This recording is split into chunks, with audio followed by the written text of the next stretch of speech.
नमस्कार, मैं हूं आपके साथ अनुष्का राय और आप देख रहे हैं तक्षित न्यूज।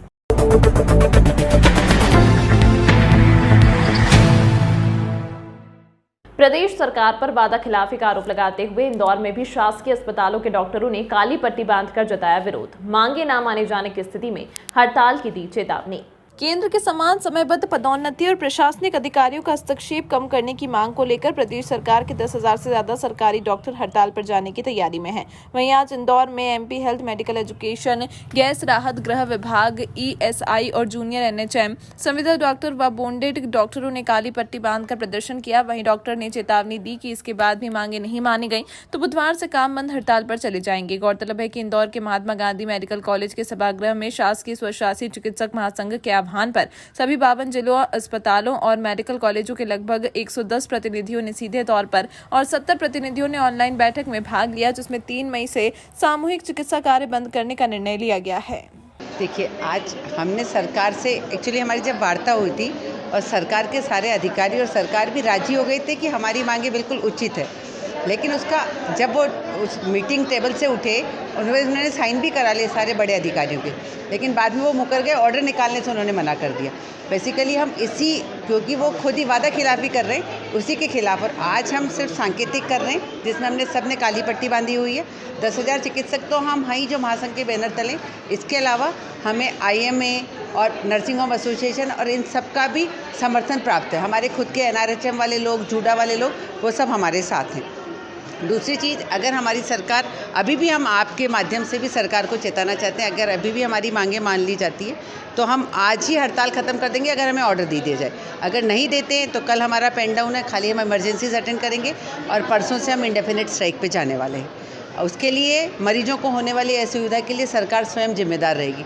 हम कई दिनों से पत्रकारों के माध्यम से, पत्रों के माध्यम से, सब तरफ से सरकार को चेता रहे हैं कि अगर आपने हमारी मांगे नहीं मानी तो हमारे पास हड़ताल पे जाने के अलावा कोई विकल्प नहीं बचेगा। हमारी मांगों को लेकर के जब हमने पहले बार आंदोलन चालू किया था 15 से 17 फरवरी के बीच, तब हमारी मुख्यमंत्री जी से भी बात हुई थी और स्वास्थ्य मंत्री जी से भी बात हुई थी, और उन्होंने उस टाइम ये बोला भी था कि हाई पावर कमेटी हम गठित कर देते हैं और 1 महीने के अंदर अंदर आपकी सारी मांगों का उचित निराकरण कर दिया जाएगा। उस 1 महीने के बाद भी हम सरकार को रोज़ ये चेतावनी दे रहे हैं कि हम आपका रोज़ वेट कर रहे हैं। हमने लिटरली ये लगाया कि आज इतने दिन बचे हैं, आज इतने दिन बचे हैं, लेकिन सरकार के कानों पर जू नहीं रेंगनी, तो हमें फिर मजबूरन ये स्टेप उठाने को बाध्य होना पड़ेगा।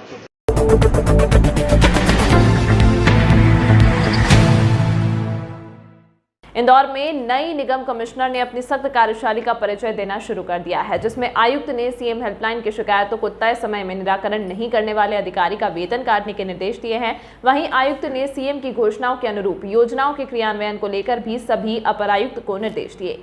दरअसल निगम में हो रहे कामों की समीक्षा को लेकर आयुक्त के द्वारा सभी विभागों की बैठक ली गई। बैठक में आयुक्त द्वारा मुख्यमंत्री द्वारा की गई घोषणाओं की समीक्षा की गई और उस पर कार्रवाई करने के निर्देश दिए गए। वहीं इस दौरान उन्होंने सीएम हेल्पलाइन की समीक्षा भी की, जिसमें हेल्पलाइन के अंतर्गत प्राप्त शिकायतों का निराकरण नहीं किए जाने और शिकायतों को लंबित रखने पर नाराजगी प्रकट की गई। इसके साथ यह भी निर्देश दिए गए कि शिकायत आने के बाद यदि 7 दिन पर कोई कार्रवाई नहीं की गई तो यह माना जाएगा कि संबंधित अधिकारी ने 7 दिनों तक कार्य नहीं किया और उसके वेतन काटने की कार्रवाई की जाएगी।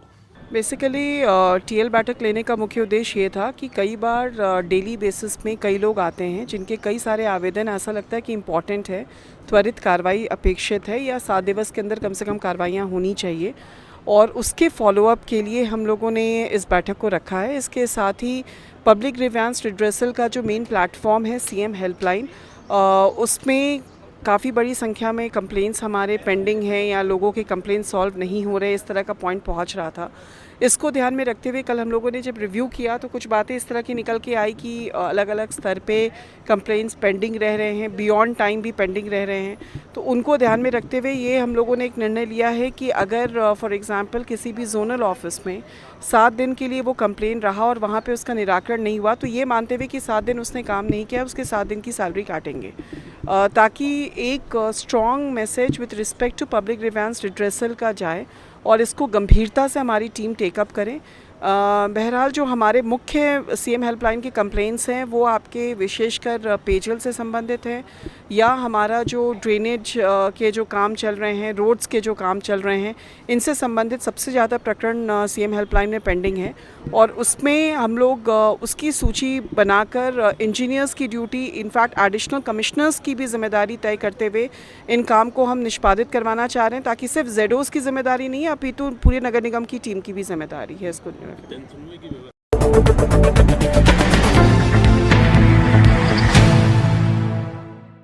इंदौर के बाणगंगा थाना क्षेत्र में पिछले दिनों क्षेत्र में अधजली लाश मिली थी। पूरे मामले में पुलिस ने मृतक के दोस्त के खिलाफ हत्या का मामला दर्ज किया था, जो अब तक फरार है। पुलिस लगातार उसकी तलाश कर रही है, वहीं आरोपी पर इनाम भी घोषित किया जाएगा। गौरतलब है कि पिछले दिनों पुलिस को क्षेत्र में लाश पड़ी होने की सूचना मिली थी। मृतक की शिनाख्त बंटी ठाकुर के रूप में हुई थी। जांच के आधार पर मृतक का साथी मनीष संदेह के घेरे में आया था, तभी से मनीष फरार है। वहीं पुलिस लगातार आरोपी से संबंधित ठिकानों पर दबिश दे रही है, लेकिन आरोपी मनीष अब तक पुलिस के पहुंच से दूर है। वहीं पुलिस द्वारा अब उस पर इनाम के लिए भी वरिष्ठ अधिकारियों को पत्र लिखा गया है, जिस पर जल्द ही इनाम की घोषणा होगी। बंटी ठाकुर नाम का व्यक्ति की शिनाख्त भी हुई थी। उस व्यक्ति को मारकर जलाया गया था, अधजली बॉडी मिली थी उसकी। तो जो प्राइम सस्पेक्ट था उसी का मित्र था मनीष, तो वह मिला नहीं, उसी दिन से फरार है वो। उसके पास कोई मोबाइल नहीं है, उसके माता पिता भी एक्सपायर हो चुके हैं, कोई घर नहीं है, मृतक के साथ ही कमरे में रहता था, तो उस दिन से फरार है। उसके एक मात्र जीजा हैं, आष्टा में रहते हैं, वहाँ भी पुलिस की पार्टी अभी तक 3 बार दबिश दे चुके हैं हम अलग अलग समय पर, क्योंकि वो वहाँ भी नहीं पहुँचा। और अब चूँकि उसका कोई मोबाइल नंबर नहीं है, कोई रिश्तेदार नहीं है, जहाँ जहाँ उसके संबंध थे या जहाँ जहाँ उसके मिलने की संभावना थी, वहाँ पे हमने पूछताछ जो तलाश की है और फुटेज भी खंगाले हैं, लेकिन फुटेज खंगालने से कुछ विशेष मिला नहीं है कुछ फुटेज में क्योंकि फुटेज उस लाइन में नहीं है, आगे है फुटेज, तो उसमें कहीं वो आता जाता दिखता नहीं है। संभवतः जहाँ बॉडी पटकी थी वहीं से पास से एक शॉर्टकट रास्ता गया है, हो सकता है उस रास्ते से निकल गया हो। तो फुटेज तो नहीं मिल पाए इस मामले में, काफ़ी प्रयास किए। अब उसकी हम लोग अब ऐसी मुखबिर के आधार पर तलाश कर रहे हैं। इनाम घोषणा करने के लिए हमने पुलिस अधीक्षक महोदय को, डीसीपी महोदय को, उसके लिए हमने प्रतिवेदन भेज दिया।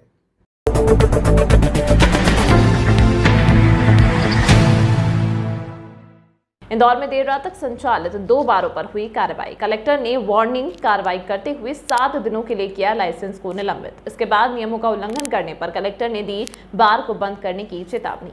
दरअसल बारों की जांच के लिए बनाए गए दल को सूचना प्राप्त हुई थी कि कुछ बार देर रात तक संचालित किए जा रहे हैं। इसके लिए 2 दल बनाकर उन्हें निरीक्षण करने भेजा गया, जिसमें सामने आया कि पलासिया स्थित विडोरा बार और विजयनगर स्थित प्लेबॉय बार बंद होने के निर्धारित समय के बाद भी चलाया जा रहा था, जिसमें अधिकारियों के द्वारा इस संबंध में कलेक्टर को अवगत करवाया गया, जिस पर कलेक्टर ने इस कृत्य को गंभीर अनियमितता की श्रेणी में आने से दोनों बारों को लाइसेंस को 7 दिनों के लिए निलंबित कर दिया है। साथ ही दोबारा ऐसा करते पाए जाने पर बार को बंद करने की भी चेतावनी दी है।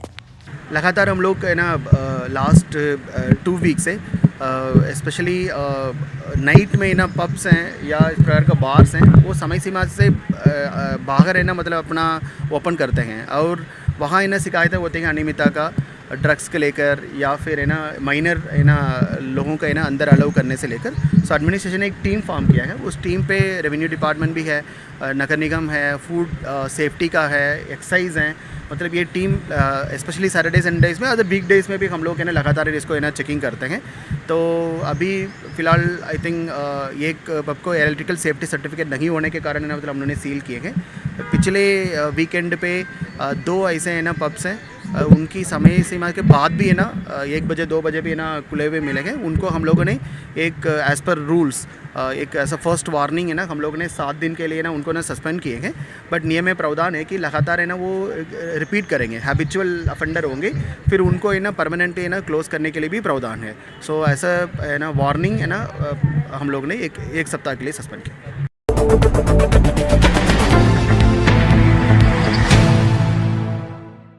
मुख्यमंत्री लाडली लक्ष्मी योजना के अंतर्गत आज के दिन को लाडली लक्ष्मी दिवस मनाया जा रहा है, जिसके तहत लाडली लक्ष्मी उत्सव आयोजित हुआ। वहीं इंदौर जिले का मुख्य कार्यक्रम रविंद्र नाट्य गृह में हुआ, जिसमें मुख्यमंत्री निवास पर आयोजित कार्यक्रम का सीधा प्रसारण वेबकास्ट के माध्यम से किया गया। वहीं सीएम की इस महत्वाकांक्षी योजना के कार्यक्रम में सांसद, विधायक सहित अन्य जनप्रतिनिधि और शहर के आला अधिकारी शामिल हुए। दरअसल इस कार्यक्रम में लाडली लक्ष्मी योजना से लाभान्वित हुई बच्चियों ने कई सांस्कृतिक प्रस्तुतियां भी दी। वहीं इस योजना को लेकर मीडिया से चर्चा करते हुए सांसद शंकर लालवानी ने कहा कि पूरे मध्य प्रदेश में इंदौर जिले में सबसे ज्यादा बेटियों को लाडली लक्ष्मी योजना का लाभ मिला है।